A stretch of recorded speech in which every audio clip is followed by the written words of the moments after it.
4 पुस्तकं लिहिलेली आहेत आणि वारकरी संप्रदायाच्या वेगवेगळ्या अभंगाचं निरूपण चिंतन मी करत असतो आणि मराठा आरक्षण जी लढा आहे त्यामध्ये सुद्धा मी सक्रिय सहभाग घेतलेला आहे। जवळजवळ 20 गावामध्ये प्रसार आणि प्रचाराचं नियोजन मी आणि संतोष महाराज डोंगरे आम्ही दोघांनी केलं होतं। सर साक्षीदार आहेत। बरोबर आहे। आणि त्या अनुषंगाने आपण ही कविता लिहिली। फक्त कवितेची थोडक्यात सांगतो की जरांगे पाटलाच्या अगोदरपासून हा लढा कसा सुरू झाला, हल्ले कसे झाले आणि त्यानंतर प्रमाणपत्र मिळेपर्यंतचा लढा कसा झाला त्यावर थोडक्यात मी माझ्या शब्दामध्ये मांडण्याचा प्रयत्न केलेला आहे। नक्कीच। तर ओबाळे सरांचा बाल कविता संग्रह देखील उपलब्ध आहे, बालतरंग नावाचा। तर ते उत्कृष्ट साहित्यिक आहेत। आज दादांवरती त्यांनी लिहिलंय। सर मला वाटतं गायला सुरुवात केली तरी हरकत नाही। अगदी आपण सुरुवात करू नक्की। आणि तुम्हाला जर आवडलं तर तुम्ही सुरात सुर मिसळून जिथे असाल तिथून ते ऐकण्याचा प्रयत्न करा, गाण्याचा प्रयत्न करा।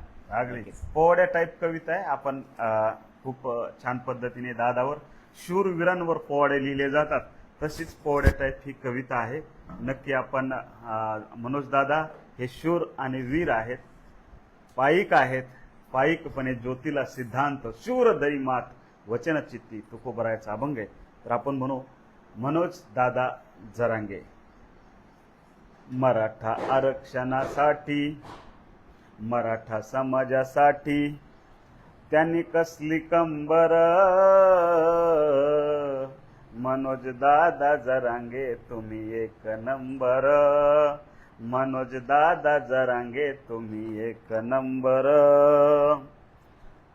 अण्णासाहेब पाटलांपासून लढले अनेक नेते, अण्णासाहेब पाटलांपासून लढले अनेक नेते, त्या सर्वांच्या हाती फक्त संघर्ष आले होते।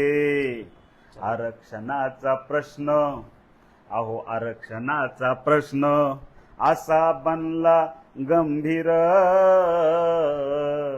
मनोज दादा जरांगे तुम्ही एक नंबर, मनोज दादा जरांगे तुम्ही एक नंबर।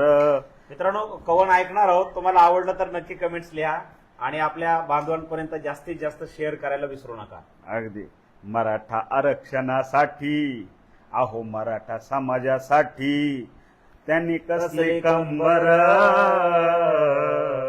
मनोज दादा जरांगे तुम्ही एक नंबर, मनोज दादा जरांगे तुम्ही एक नंबर। काय झालं बघा, 16% दिले, 12% दिले, 16% दिले,